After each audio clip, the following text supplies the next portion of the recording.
Hello everyone, my name is Clantus and welcome to the Iron Bars, my true crime YouTube channel. So without further ado, let's get into today's case, and it is a case of a gentle giant that became a monster, Phindile Joseph Ntshongwana.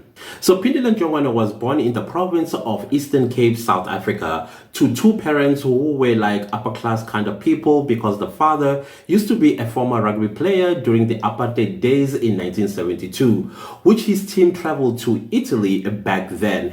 If you don't know anything about apartheid, basically apartheid was a segregation law between white people not allowed to stay with black people not allowed to stay in white areas, and they were also not allowed to be in the same sport clubs. Therefore, black people created their own sports club, including rugby unions. So apartheid ended on the 27th of April 1994. Today, South Africa is a constitutional democracy where everybody is allowed to associate in any sports club and stay anywhere they want to in South Africa. Phindile Ntshongwana's mother used to be a law lecturer at a prestigious university in the province of KwaZulu-Natal. Phindile had a very good relationship with both his parents, so much so that they spoiled him. They gave him anything and everything he wanted. However, I was terribly bummed when I searched for his date of birth, but it looks like he was born in 1978. I suspect that his zodiac sign is a Cancer, and I hate to admit that as a Cancer myself. So it's not very clear who was interested in agriculture between Phindile and his parents. However, his parents did enroll him at Settlers Agricultural School in the province of Limpopo. During his sports day, Phindile Ntshongwana showed an interest in rugby just like his father, and in 1996 he was chosen to play for the South Africans Barbarians rugby team. Phindile Ntshongwana felt alive on the rugby field, even more when they came home with trophies. Phindile Ntshongwana's rugby career seemed to blossom, so much so that he joined the Durban's Blue Bulls Rugby Union after a year of graduating from high school. Phindile Joseph Ntshongwana will play 28 games for the Durban's Blue Bulls Rugby Union between 1998 and 2001. Phindile Ntshongwana's star seems to keep shining because he was also selected to play for the South African Under-21 Springbok team. This is a national team, Under-21s. Phindile's former rugby team players described him as gentle, quiet sometimes, but he was also a class clown. He kept the rugby team in high spirits at all times. He always went for the win rather than mediocrity on the field. Considering the fact that Phindile's parents used to be educated, especially his mother, as a law lecturer, education played a huge role in the Ntshongwana family. At the Tshwane University of Technology, Phindile Ntshongwana studied sports management and marketing. However, I could not find if Phindile did graduate from his sports management degree. But it also looked like while he was busy with his studies at the Tshwane University of Technology, he could not play rugby anymore. I think he was just focusing on his studies before he went back to start playing rugby, because in 2009 to 2010, Phindile was given a second chance to play for the Blue Bulls Rugby Union. So it turns out that immediately Phindile started playing for the Blue Bulls again, he would go AWOL. And this frustrated the man that gave him the second chance to play for the Blue Bulls, and that is the Blue Bulls CEO.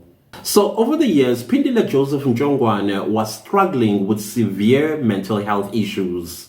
And when he started to play for the Blue Bulls, his mental health issues seemed to deteriorate.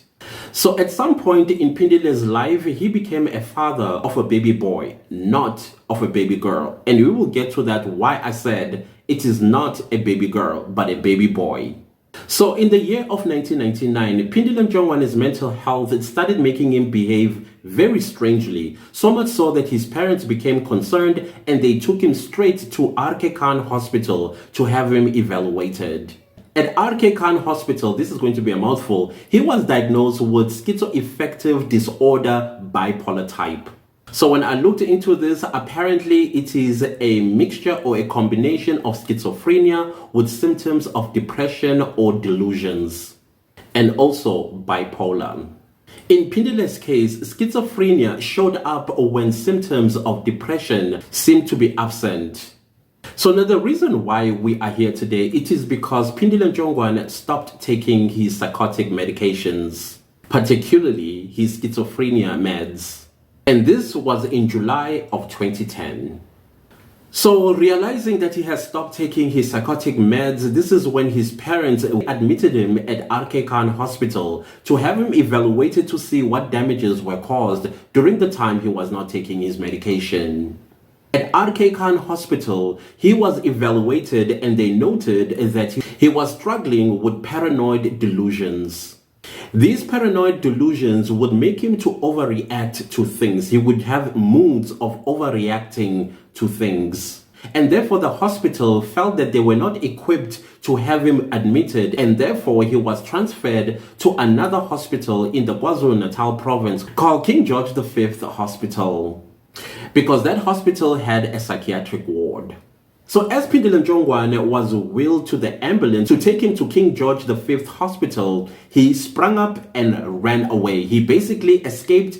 He ran away to Cape Town where he stayed with his aunt. In August of 2010, Phindile had a relapse. And this is when his aunt took him to Valkenburg Psychiatric Hospital. And there he was diagnosed with bipolar mood disorder. Pretty much what he was diagnosed with at RK Khan Hospital in Durban. In September of 2010, Phindile Ntshongwana was then discharged from Valkenburg Psychiatric Hospital and he returned to Durban. However, in December of 2010, Phindile was readmitted at King George V Hospital. And there he was diagnosed, let me read this so that I do not mess anything up. He was diagnosed with auditory hallucinations, persecutory delusions, and poor sleep. And in January of 2011, he was discharged from King George V Hospital. The reason why King George V Hospital discharged him is because they felt satisfied that he was now stable and on track and that he did not pose any danger to himself or anyone else. However, though, his mother was concerned about him because he was isolating himself from the family and from everyone, especially the Blue Bulls Rugby Union. Phindile did show interest of getting better, so he would go to his follow-up appointments. The first one was on the 17th of January 2011, and the second one was on the 14th of February 2011. So on his last follow-up appointment, he sat with his psychiatrist with his mother in the room, where he told the psychiatrist that there was an incident where he held a girl in his room against her will. His mother jumped and said, no, the girl seemed to have misunderstood the entire relationship, so that was no kidnapping at all. Or he was just having a persecutory delusions. And I'm like, what? Do you understand what he's been doing while he was seeing you guys? No? Okay. Anyways, we're going to get to what Phindile has been doing while he was attending these treatments. So I must warn you, this is a disturbing case, and please, if you feel like you may not be able to handle the information in this video, please do click off and go watch something else. I do have another channel called Clancy's Dumagudem. There I do YouTube related topics. So how did it all start? The reason why we are here today. On the 26th of November 2010, at about 8:30, 8:45 in the evening, a young man by the name of Phindile Ntshongwana was walking down the street when a silver grey car stopped next to him, and the driver went down the window and asked him, "Do you know a girl by the name of Zama?" Just as he was answering that he did not know this girl, this man jumped out of the car and began to pound on his head with a baton. As he fell to the ground because he was feeling faint, the man just continued beating him without saying a word. He came to and realized that the man was on top of him and continued to beat up on him. So he got onto the survival mode and began to fight him off. So while the altercation was taking place, the man was screaming for help, and the nearby houses started turning on their house lights, including the outside lights. And this is when the attacker realized that he could be found out. He jumped into his car and sped off. Tulu got up, managed to get himself home, but when he got home, he collapsed, and that is when his family rushed him to ER. So when Tulu came to at the hospital, the police were by his bedside and they wanted to know what had happened. Tulu said, I remember the number plate because I memorized it when it was taking off, and I know the make of the car. It is a silver gray car. And then he also described his attacker being a tall, bald man, very well built, as though he was a WWE wrestler or even a rugby player. The police asked him if there was an identity parade, will he be able to point him out? This is when Tulu said, definitely, I will never forget his face. So on the 28th of November, Phindile stops next to a 25-year-old woman, and then he pretends as though he knew her. He went down his window and greeted her and said, hey, do you remember me? The lady was like a little bit taken aback, wondering who is this man, and she was trying her level best to remember him, but nothing would come of it. And then he continued to say, hey, listen, I'm going in your direction. Do you want a lift? And then this woman was still trying to remember who this man is, but the way he was so charming and so gentle and so nice, she decided, okay, let me take the lift with this man. Maybe as we drive, he will remind me of where I know him from. This man asked the lady, where are you going? She said, oh, I'm going to this destination. So they continued driving, but he seemed to have passed her final destination. And this is when this lady realized that she was in trouble.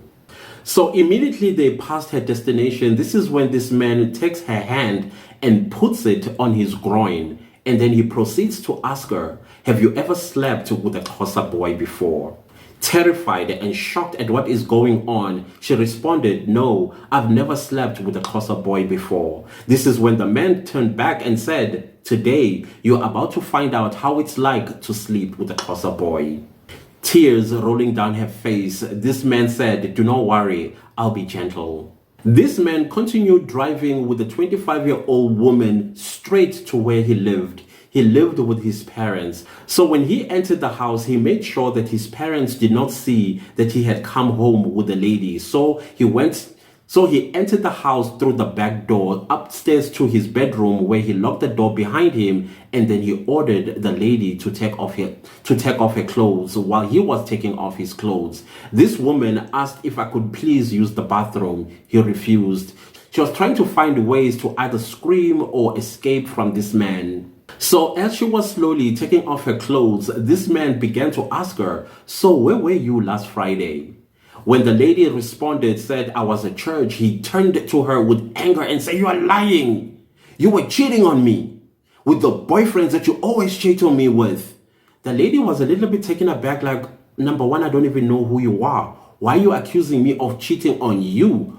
Who are you? But of course, being on a survival mode, she thought, let me not antagonize him. So this man proceeded to threaten her while she was taking off the last pieces of clothing on her body. And he said, if you ever told anybody what I just did to you, I have killed people before and I will not hesitate killing you right now. The lady was terrified. She was crying, and he commanded her to climb on the bed. She climbed on the bed and then she closed her eyes as he forced himself on her. This poor woman endured 3 days of being forced on by a man she doesn't even know. She was terrified for her life. She knew that there were people in the house, but she did not understand why they were not coming upstairs to investigate what is going on. And that is my question too. During the 3 days that this woman was held captive, this man had changes of moods. One time he'll be happy. The next, he'll be angry. The next is beating on her. The next is accusing her of cheating on her. The next, he will be happy, hugging her, asking for apologies and saying, listen, I'm not this type of guy. I love you, and things like that. This woman, because she wants to survive, she just went along with it. But she knew that if she got a chance to escape, she's going straight to the police. But right now, the priority was to survive. So on the second day of being held captive, this man took the lady downstairs into his car and drove to go and visit a friend. But before they arrived at the friend's place, this is when they stopped at a petrol, we call it petrol station. Americans call it a gas station. They stopped there to fill up gas. This is when this lady saw an opportunity to run, and she made a run for it. Unfortunately, this man saw her, grabbed her, slapped her around, threw her back in the car, and he was livid. this woman thought, oh my goodness, today it is the day I'm going to die. He was angry, was hitting her as he was driving very fast down the road. So instead of driving back home with her, he then decided to go to a township of Durban called Umlazi. There, he went to buy a gun. Unfortunately, when he got to Umlazi, the man that he had a deal with about this gun could not get the type of gun that he wanted, and so he was very angry about that, and so he went back into the car and drove back home with this poor woman. The woman was relieved that he did not get the gun that he wanted because she thought he was going to use the gun on her and probably bury her somewhere where no one will ever find her. So she decided that she was just going to behave herself until they got back home, or at least back to his house. So when they got back to his house, he was in a serious bad mood, and she knew that she was going to be beaten, and that's exactly what this man did. He started slapping her around, he started swearing and shouting at her, and again I'm wondering, you telling me his parents cannot hear all of this commotion going on upstairs to knock and find out what is happening and rescue this poor girl? I just don't understand that part. To be honest with you, I don't get it. Unless these parents are deaf. On the third day, when this woman was asleep, she was awoken by a monster on top of her, shouting and screaming and literally almost strangling her, and told her to wake up. She woke up and told him, I'm awake, I'm awake, I'm awake, what do you want? He forced himself on her, and when he was done, he commanded her to go take a bath because they are going somewhere. While he was going to take a shower in his room, I think it was an ensuite room, ensuite bedroom, he went to take a shower. While he was taking a shower, this is when this lady came up with an idea to look through his clothes and find something that she could use to identify this man. And fortunately, when she opened his wallet, she found a pizza receipt. Clearly, he made an order some day ago and put the receipt in his wallet, and then she found his identity document. She took both these items and hid them on her. Now, the good thing about the pizza receipt, it has the address of this man, and then also his identity document, which will show his identity number, his face, and also his address. So when this man came out of the shower, he was naked. So she said, okay, listen, I was wondering, can I go to my place and collect my things so that I can move in with you? This man enjoyed or liked what he was hearing. It was like music to his ears. And he was like, okay, go take a shower. I will drive you home so you can collect your things. This is when this lady knew this was her chance of escaping. So when she was done taking a shower and dressed up, she gave him a hug just to make sure that he is calm, and then he believes that this is exactly what's going to happen. They jumped into his vehicle, and then she directed him where her apartment is. And so when they got to the apartment, she asked him to park outside of the apartment because the security of the apartment complex are not going to allow him in. It's a very strict apartment complex. So he was like, okay, fine, I'll wait for you here. She got out of the car, opened the apartment complex gate, and went inside. As she was going in, she met a friend of hers who lives in the same complex, and this is when she broke down and begged for assistance. They were like, please, I am begging you. Outside of this complex, there is a silver gray car. There's a man in there. As you can see how I look, he kidnapped me. He kidnapped me, and the past 3 days I have been in his house. He forced himself multiple times on me, and then he's been beating me, threatening to kill me, and all of that. Please go and take the number plate of that vehicle. That is the registration number of the car, the make, and also try and also look at his face so that when we go to the police, you'll be able to give them an identikit of how this man looks like. So the friend was shocked to hear this, ran outside, pretended to be doing something, and while he was pretending to do something, he was taking the number, the registration number of this vehicle, took a picture of the vehicle as well as the description of the man, came back in. This lady never came out, and this is when the man in the silver gray vehicle realized that he may be in trouble. He then drove off, basically running away because he thought the police were being called on him. The moment that he left, this is when the lady and the friend went straight to the police to go report her kidnapping, also him forcing himself on her, and all the other stuff that he had done to her, and she handed them the 2 items that she stole from his room, and that is a Debonaire's pizza receipt which had his address and name, and his identity document which had his ID number and his picture. So now you tell me, since you've been watching my YouTube video, what do you think the South African police did? Let me tell you, nothing. Despite having a lady crying her heart out, telling them that she has been kidnapped, forced on, and almost killed multiple times by a monster, and these police just only took these 2 items, put it in the evidence room, and did absolutely nothing. They never went to this man to question him. They never arrested him. They did absolutely nothing. However, these 2 items will come at a later stage in this video, which is the result of this man getting caught in the end.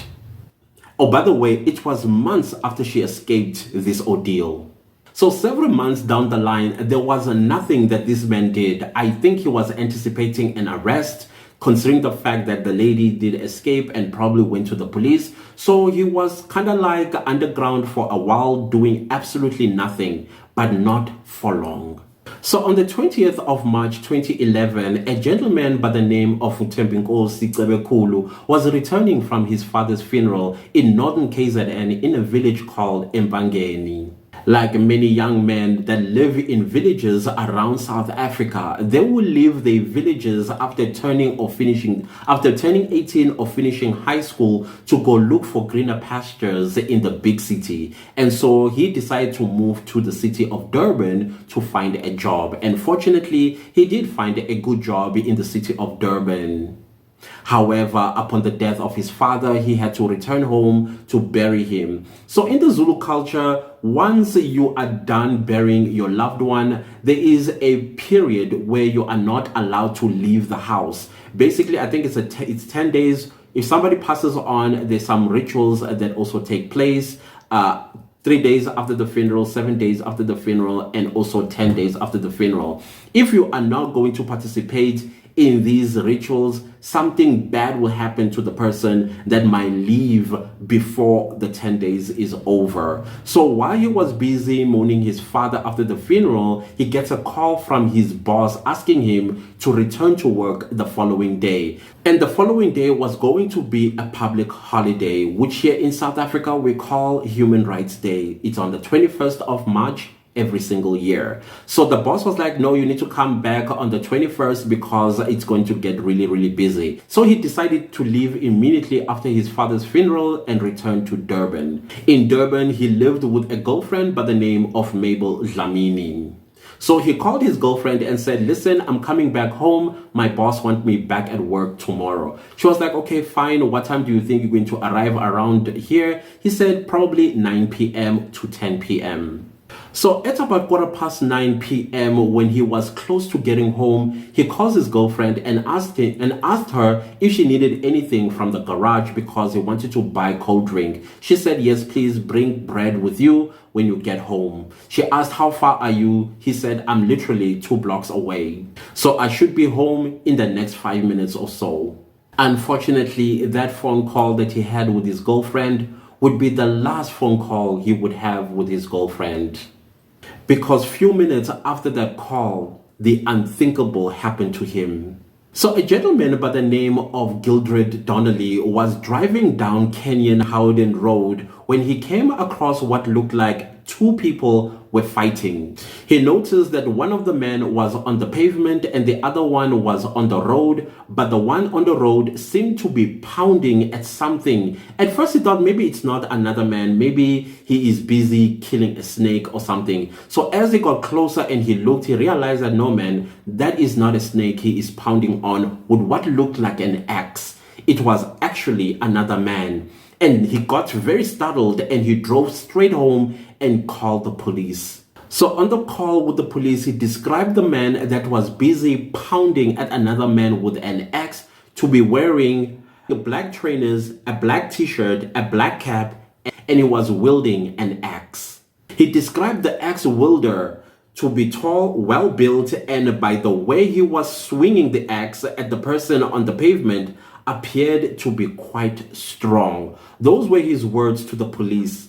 And the police were like, okay, fine, we will get to the scene as soon as possible. After putting down the phone, he then decided to drive back to the scene so that when the police arrive, he will be right there so that he can so that he can tell the police everything else that he did not manage to say on the call. So when Gildred returned to the crime scene, he met another man by the name of Peter Goldie, who also witnessed this entire ordeal. And the reason why the ex-wielder was no longer there was because Peter has stopped and asked him, hey, what are you doing? And the man escaped, got into his silver gray vehicle and sped off. And this is when Peter realized that he was axing a human being into pieces. So when the police arrived at the crime scene, Peter Goldie went straight to the police and described how the ex-wielder looked like.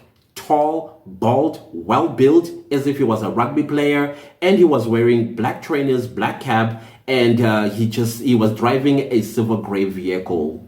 When the police viewed the body, they realized that the man was hacked to pieces. His head was even detached from his body. 11 meters away from the body was a smashed loaf of bread that he was taking to his girlfriend Mabel Dlamini. Peter Goldie and Gildred Donnelly were the two witnesses who saw the entire ordeal take place, and they were willing to be witnesses when this man was caught.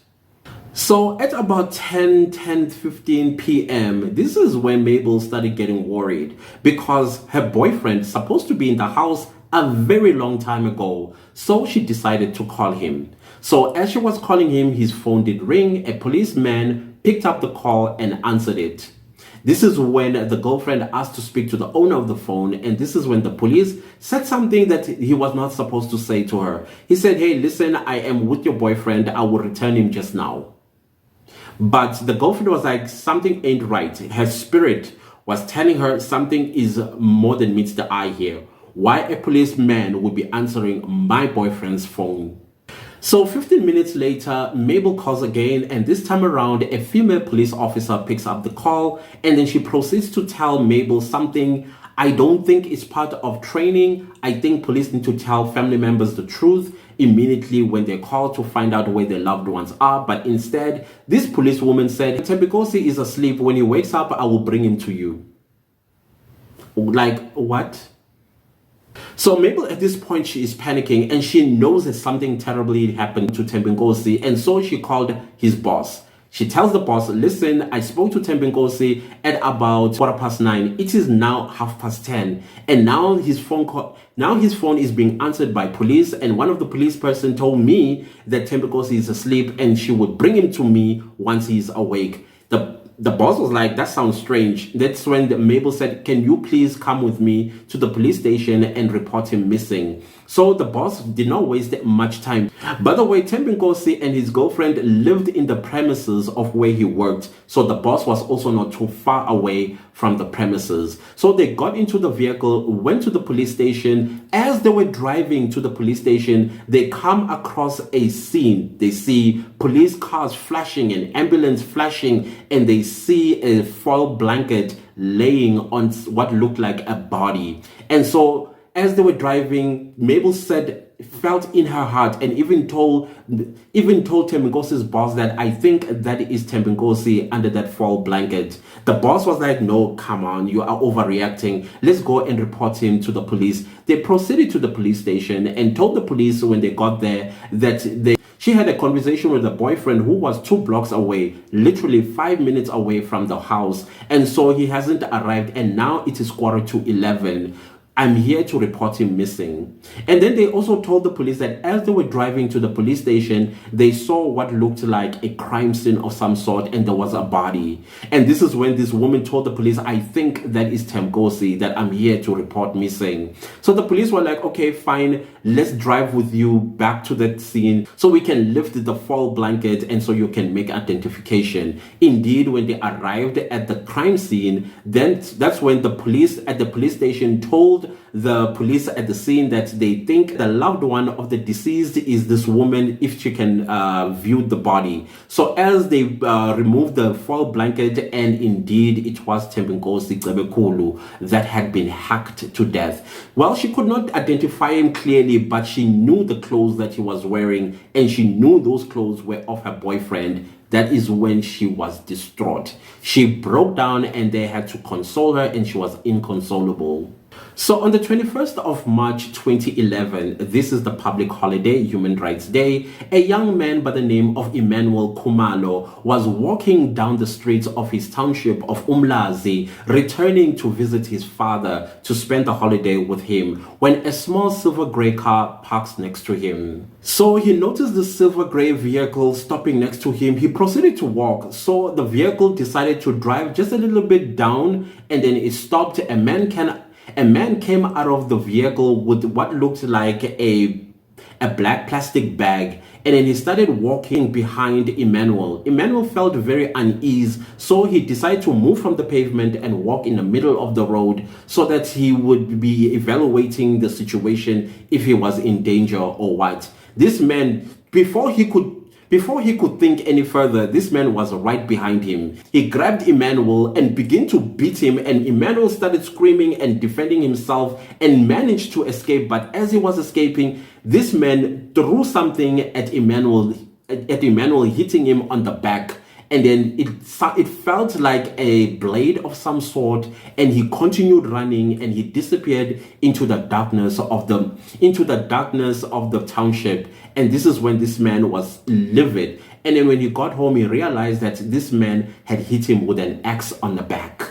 So when Emmanuel went to the police station, he described the man to be tall, bald. He was well built, looked like a rugby player. And while he was busy beating on him, he accused him of infecting his daughter with HIV. On the 22nd of March 2011, the man strikes again.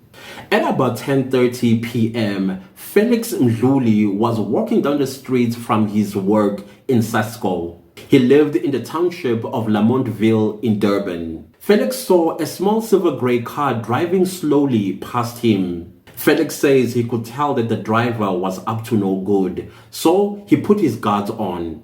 Next thing he knew, this small silver grey vehicle made a U-turn and started driving towards him. Felix said he knew that he was in danger, and he started walking a little bit faster, even though the area he was at was a safe area. But he knew that if he walked a little bit faster, he will manage to lose this guy. But unfortunately, there was still no way out for him to escape, because there were people's homes that were lined along this road. So as he was walking a little bit faster, the silver grey vehicle managed to catch up with him, and it stopped right in front of him. A man that looked tall, well built, like a rugby player, came out with a black plastic bag which looked like it had something heavy in it.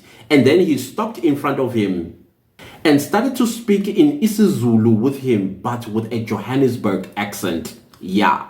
Well, Zulu comes with different accents. The most common one is the Johannesburg accent, Zulu accent, which many of us from KZN don't particularly like, because they butcher some of the words that are beautiful to us. So when the man stood in front of Felix, he pretended to know Felix. He was like, "Hey, how are you doing? Remember me? Hey, daughter, where have you been?" Things like that. And Felix was looking at this man like, "Where do I know you from?" And this man just continued pretending to know him, when out of the blue, he whips out this axe and started accusing Felix of infecting his daughter with HIV and AIDS. And this is when all hell broke loose. So as this man was wielding an axe at Felix, Felix managed to duck and dive the blows. Unfortunately, the axe didn't manage to hit him on the lungs, and that is when he started being on a survival mode, and he ran for his life.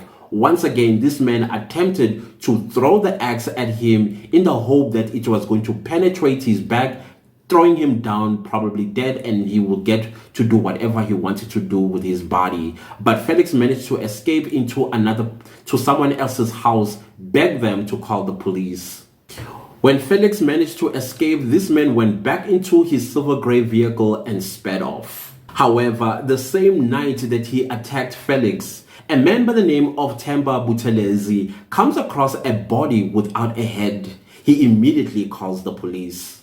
Now, this headless victim was an unknown victim wearing bright yellow shirt, blue pair of pants with only one shoe, was lying in the middle of a traffic circle in Lamontville. Remember, the man that he attacked earlier, Felix, was in the township of Lamontville. So when this man, Felix, escaped, he went to another victim, or he met another victim the same night. And this is now the result of that man without a head. Themba said next to the body, he saw marks of axe, showing that this man was being hacked to death. So when the police arrived at the traffic circle where the headless victim was laying, they started to do door to door in that evening, and they were knocking from one house to another to ask them if they had heard or seen anything. As the police were busy doing door to door, basically finding out if anybody heard anything, they came across the wife of the headless victim. They asked the woman like they were asking everyone else. So they asked this woman the same question that they were asking everyone else when they were doing the door-to-door, if they knew of a person that was wearing this sort of clothes. As they were describing the clothes, the woman knew exactly who that was. That was her 47-year-old husband, Phindile Ntshongwana, whom she's been married to for the past 30 years. The last time the wife saw her husband was at midday when he was going to work at KFC. Now that the police managed to get the loved one of the headless victim, next thing on the agenda was to find the head of Phindile. And this is when the police started doing a search. They called cadaver dogs, started looking all over. However, Phindile head would be found by a homeless man looking into the dustbin for food. When he saw that the police were approaching towards the dustbin, he directed them to the dustbin and said, "Hey, look what I found." Now, the biggest question that the police wanted to know was, who saw what was happening? Because there were some houses that were very close by the traffic circle. So there is no way that nobody saw anything or became curious, opened the window, or at least slid the curtain and saw what was happening outside. And indeed, they came across a pregnant woman who was sitting watching television when she heard a commotion outside. She peeped through her curtain to see what was going on, and she saw two men basically scuffling amongst each other. One had an axe and the other one was on the ground screaming for help, while the one that was standing on top was hitting him with what looked like an axe. This woman described the attacker to be tall, bald, well-built, looked like a rugby player, driving a silver gray vehicle. She said this man came 2 times to the body. The first time he came with a black plastic bag, seemed to be collecting something, jumped into the vehicle and drove to wherever and came back about 3 minutes later, collected something else. But at this point in time, people's houses, the lights were already on. He was freaked out and then he sped off.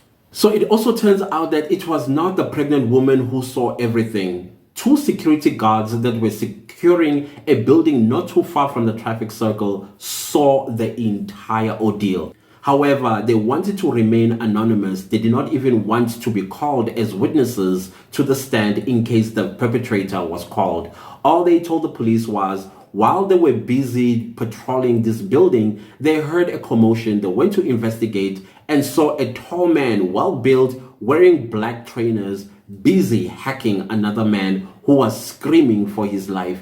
And they saw that he took his head, put it in a black plastic bag, got into his vehicle, went away, came back again, continued to hack the body, then drove off when he saw houses were lit, and basically he ran away.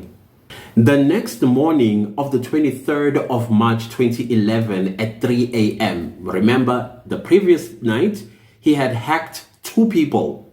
One managed to escape with his life, the other one was the second one, unfortunately, he hacked him, took his head off and dumped it in a dustbin. At 3 a.m., a young man by the name of Phindile Ntshongwana witnessed a horrific scene. Phindile said that just when he was about to go to bed, he then heard a man screaming outside, going, "Haibo, wenzani?" Meaning, "Hey, what are you doing?" He said this is when he went to his window, drew the curtain a little bit to witness what was going on. And to his horror, he saw a tall man, bald, well-built, with an axe, wielding at something on the ground, basically hacking someone. He said he tried to open his window and shout, "Hey, wena wenzani?" But the man would not hear him. He just continued hacking at another human being. So he put on his house lights on to scare him off. But this man would not budge. He continued hacking this other man, who now was no longer screaming. But with each blow that this man was giving his body seemed to jump. That's all that Sihle said he could see, that the body just kept jumping, would just bump or jump or something like that as this man was busy hacking with an axe. Sihle said all he could hear was metal hitting the tar road. Horrific, he said. He even described the ring of the bones as the metal went through it. He said it is a sound he will never forget for the rest of his life. So Sihle said when he failed to scare the man off, this is when he went and opened his door, and then he went outside, and when the man saw that he was being seen, this is when he ran towards the township as if he was running towards Sihle. Sihle said he went back into the house, closed the door, but the man seemed to pass his house, but somehow he changed his mind, went back, jumped into a silver grey vehicle and sped off. Sihle said that this is when he called 10-111. 10-111 is an equivalent of 911 in South Africa. The victim would be later identified as Simon Ngedi. At this point, you and I probably are wondering, with all these bodies being discovered hacked the same manner, why the police have not yet classified this as a serial killer on the loose and warning the people of Durban and KwaZulu-Natal as a province to be aware of a tall man, well-built, looked like a rugby player, driving a silver grey vehicle beats me. However, though, the Durban citizens were oblivious to everything that was going on. So on the 27th of March 2011, a KwaZulu-Natal-based newspaper makes a front page reporting of an axe-wielding man that has murdered 4 people. Oh, by the way, the Sunday newspaper was called the Sunday Tribune. On the Sunday Tribune front page, there was a headline that an axe-wielding father out to avenge for her daughter being infected with HIV/AIDS on a murder spree. Now, the reason why the Sunday Tribune was reporting on this story was because the police didn't seem to be doing anything to catch this perpetrator. Secondly, the police have not declared this individual as a serial killer and warning the people of KwaZulu-Natal to be aware of the silver grey vehicle and things of that nature. The newspaper managed to speak to 2 victims. The first one was the one that was hit was Tulu. The second one was Felix. Remember Felix? He was also hit with an axe on his lungs and punctured his lungs basically, but survived. They spoke to the Sunday Tribune, and the Sunday Tribune then bust the story out. If the police had done their work and declared a serial killer, then the killer would have not proceeded to killing so many people in the end. This is my gripe with the South African police. I don't know if you already know. I feel like our South African police are daylight robbing taxpayers. All they do is put on their uniform and sit at the police stations. And then when victims come there, they do absolutely nothing. And even if they are aware that there's something like a serial killer on the loose, they do nothing.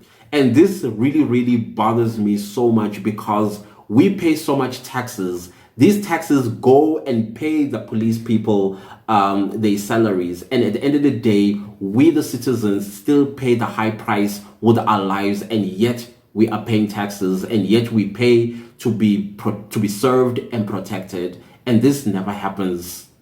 And it is not right that the newspaper or the media houses would break a story like this one, because so many things could go wrong.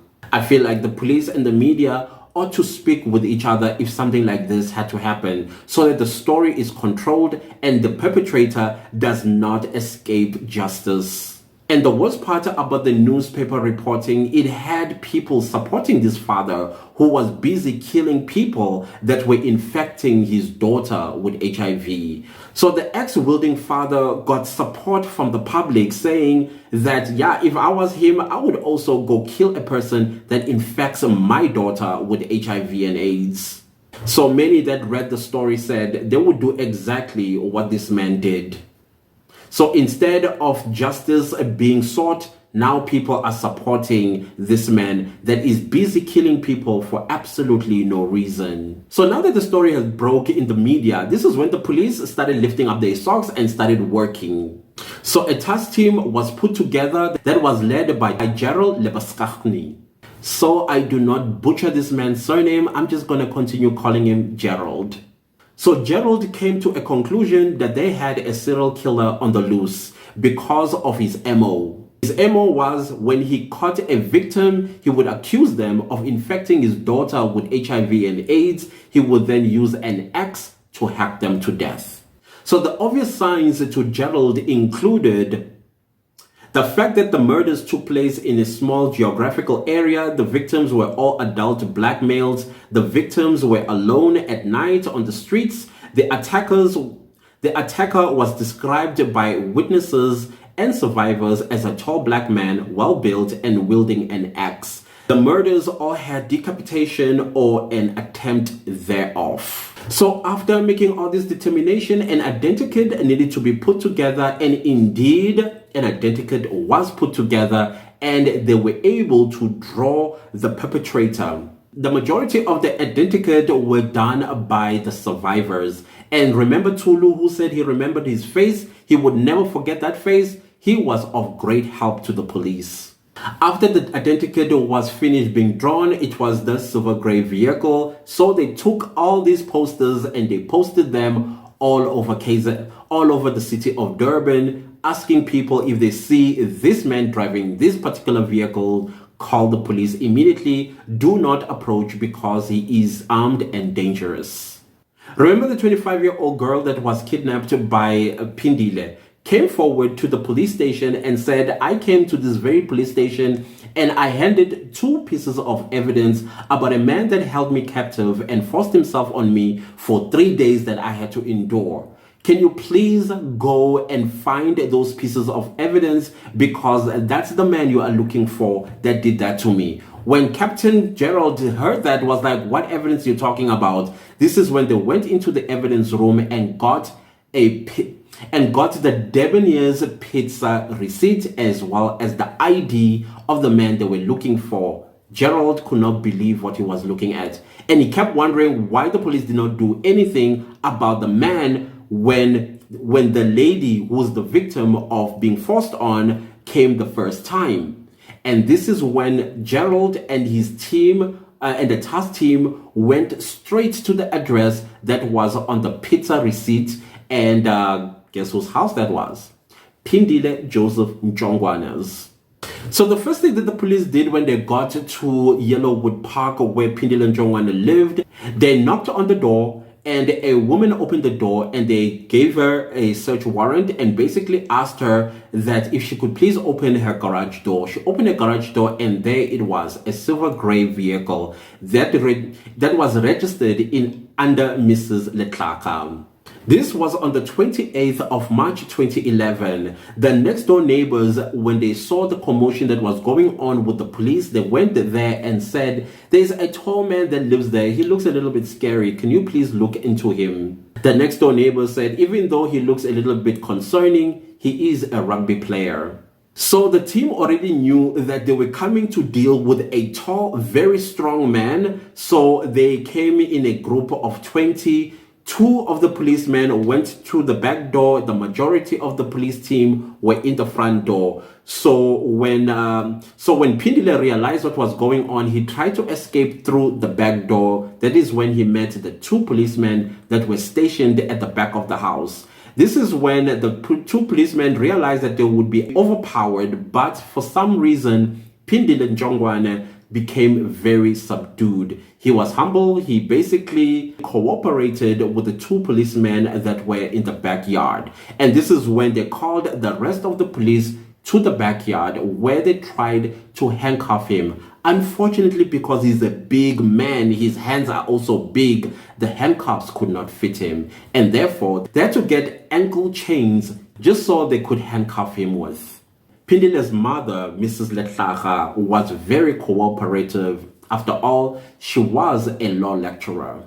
But while she was cooperating, she also wanted to know why her son was being arrested. The police then told her the truth, basically. They just said, your son, this is what is being suspected of doing, but they are going to do further investigations to ensure that indeed it is him. So now that he's been positively identified, that is why they are here putting him under arrest. So Mrs. Letlaka was then told that they needed the silver gray vehicle. It happened to be an Opel Corsa. She said that it was a courtesy vehicle because because her vehicle had a car accident. So she was using the Opel Corsa silver gray as a courtesy car, and her son has been using the vehicle of late. So the police then started searching absolutely everywhere in the house, inside of Phindile's room, including the backyard. And in the backyard, there was a stench of rotting flesh. And the smell of rotting flesh came from a doghouse or dog kennel. And the police knew that they needed to get more experts so that they can find out exactly what this rotting flesh was about. So as the police were busy looking into the dog kennel, they noticed blood, an axe, and some items of clothing and a pair of running shoes. So the whole backyard was declared as a crime scene and it was cordoned off. So forensic team were called to investigate and look into the rotting flesh. Unfortunately, they could not find any evidence of a crime in the backyard. They could not find any human flesh remains or anything from a human being except the items of clothing and an axe that they found. Even on the axe that they found, they could not find any evidence of blood, DNA, or anything that indicated that this axe was used for a crime. However, though, the items of clothing and other stuff that they found in the canal were, if I may read them, they found a black trash plastic bag, a pair of blue jeans, a cap, sock, and an orange bin bag, green plastic bag, a sweater, trainer, and a plastic container. And the most important item that they found in the dog kennel were red, black, silver Nike trainers. However, one of the trainers' toe cap was missing. And this is very important to note because this toe cap does come up later in this video.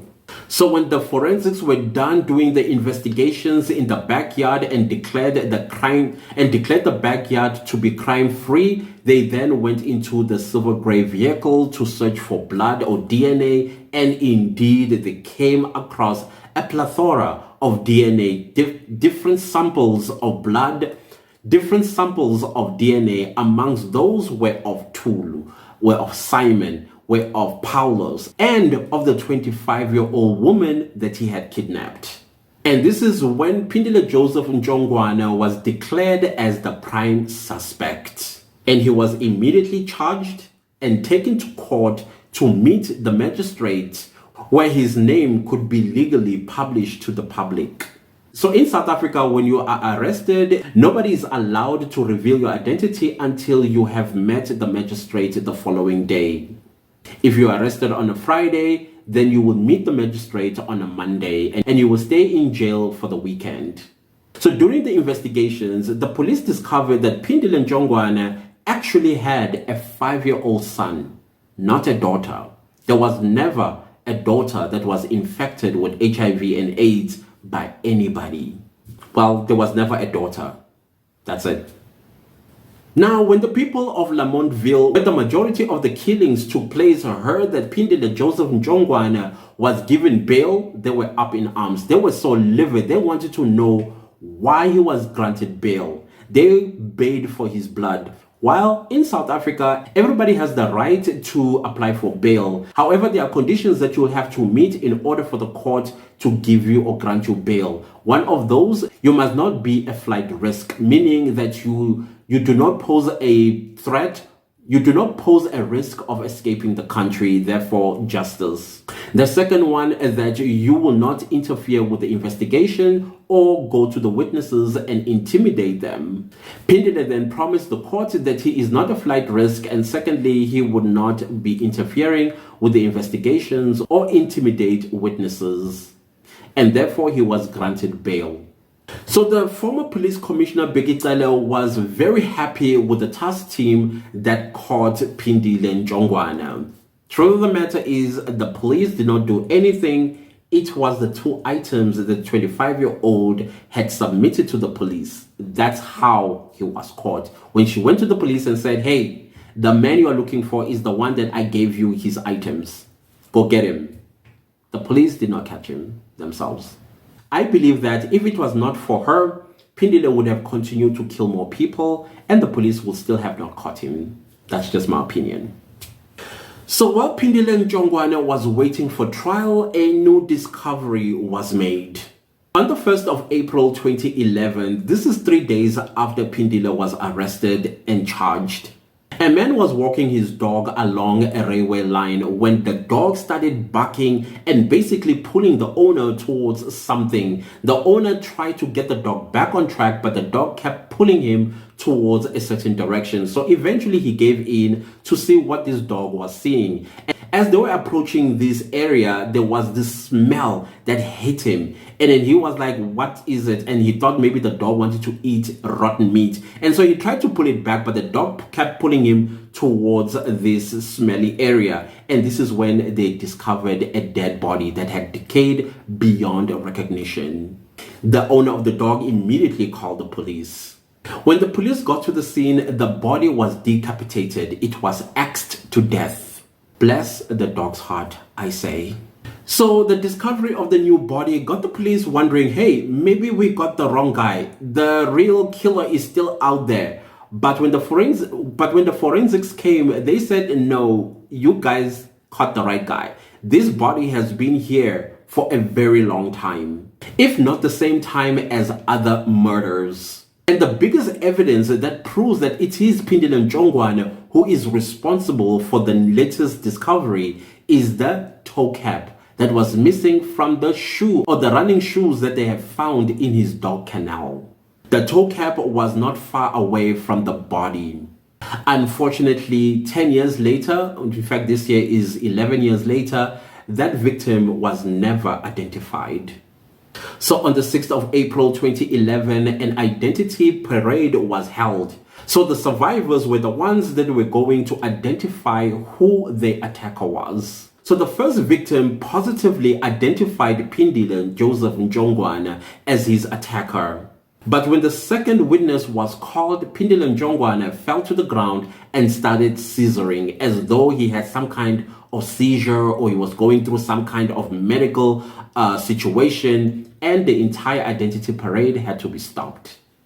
And then paramedics were called. When the paramedics examined him, they found that he had no issue. He was then taken back to the police station for the parade to continue. Unfortunately, the identity parade was then aborted. Unfortunately, the upsetting part about this is that the first witness that positively identified Joseph Ntshongwana as being his attacker would not make it to the court records. So in November of 2011, Phindile Ntshongwana was then set for trial. However, before his trial, his mental health started making a comeback. In South African criminal law, when a person is suffering from mental health issues, they cannot be fit to stand trial, and therefore the court has to make an order for the perpetrator to be mentally evaluated, because at the end of the day, the court does not want to convict a person that was influenced by factors of mental health, especially with people with diminished judgment. The court wanted the perpetrator to understand the court proceedings against him. So Phindile Ntshongwana was then taken for evaluation by 3 psychiatrists and 1 psychologist to make sure that he is fit to stand trial and be held accountable for his actions. In Phindile's case, as we have already known that he's had mental health issues and he was diagnosed with schizoaffective disorder, bipolar type, and other various mental health illnesses that he had, like persecutory delusions, paranoia, and things of that nature. So from the 24th of June 2011 to the 21st of July 2011, Phindile Joseph Ntshongwana would be evaluated by 3 psychiatrists and 1 psychologist. He was taken to Fort Napier Hospital. So upon his evaluation, the psychiatrist and the psychologist confirmed that indeed Phindile did struggle from schizoaffective disorder and bipolar type. However, they did find that Phindile was fit to stand trial. The reason they came to that conclusion was because they found that upon the time Phindile was doing these crimes, it was clear to him what he was doing was wrong. Because if he did not know that what he was doing was wrong, he would not have fled the scene. The fact that he fled the scene showed that he understood what he was doing was wrong. However, one of the doctors ruled that paranoid schizophrenia could not be ruled out. However, he did further say that Phindile was articulate, intelligent, and very much aware. He also described him as polite, gentle, and cooperative. However, when it came to Phindile's criminal capacity, all the doctors could not come to a conclusion about that one, due to insufficient independent expert report. So Phindile was then determined to be stable and he could understand court proceedings against him. On the 19th of November 2012, Phindile Joseph Ntshongwana stood trial. So during trial, all the DNA that were found in the silver gray vehicle were put on record of the court. The pathologist that was called to the stand confirmed to the court that all the victims were killed in a similar manner with an axe. And all the witnesses that took to the stand described Phindile to the T. So despite all the evidence that were placed before the court, Phindile still pled not guilty on the grounds of diminished judgment due to his mental health issues.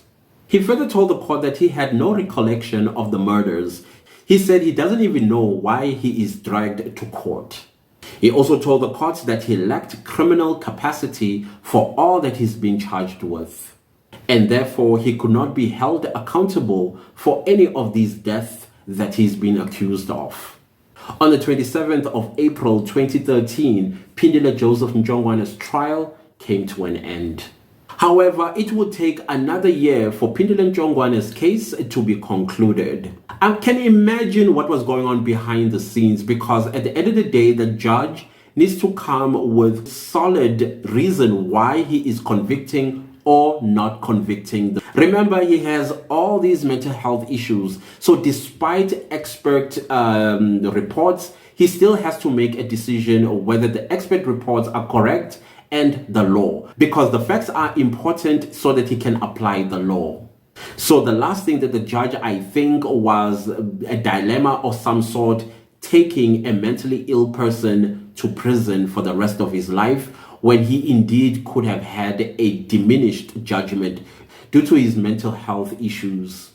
So Phindile's case was then brought back to court for verdict and mitigation of sentence, and 2 witnesses were called in favor of Phindile, and that was his sister and his psychiatrist.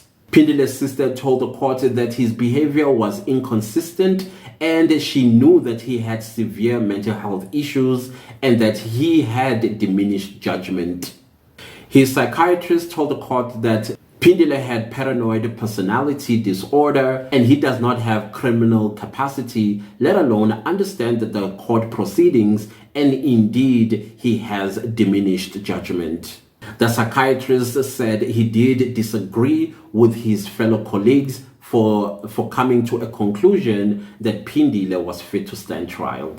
So after 2 years of delay, Phindile Joseph Ntshongwana was found guilty of 9 charges that were brought before him.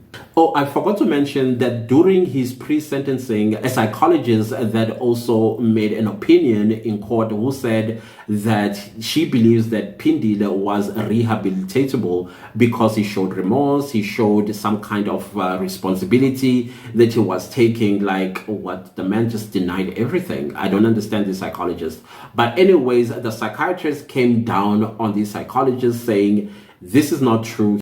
He cannot be rehabilitated and he's definitely a danger to society and to himself, and he ought to spend the rest of his life behind the iron bars. The psychologist also told the court that instead of sending him to prison, rather send him to Napier Psychiatric Hospital. So the judge did agree with the psychiatrist. He said, if I can quote, Phindile targeted victims that were alone, signaling the premeditated and brutal nature of his callous actions. Those were the words from the judge when he made his verdict. So in the end, Phindile Joseph Ntshongwana was sentenced to 5 life imprisonment. And these were 4 murders he committed and for multiple forcing himself on a female victim. Phindile received a further 14 years in prison for the following: 4 years for attempted murder, 2 years for assault with intent to do grievous bodily harm, and 4 years for kidnapping. All these prison terms, he is going to serve them concurrently. The judge rejected any possibility of Joseph Ntshongwana's rehabilitation capabilities. The judge declared Phindile Joseph Ntshongwana a danger to society, and he further said, on the facts of this case, I do not accept that the accused is genuinely remorseful. At most, he regrets being caught out. So as recent as 2021, Phindile Joseph Ntshongwana attempted to get his sentences overturned. Unfortunately, he was unsuccessful. His sentences were upheld by the appeals court. I guess he is still left with the Supreme Court of Appeal and the Constitutional Court if he still wants to overturn his sentences. I doubt that he is going to be successful in the Supreme Court of Appeal or the Constitutional Court. Well, that is it with the gentle giant that became a monster and killed 5 innocent people, Phindile Joseph Ntshongwana.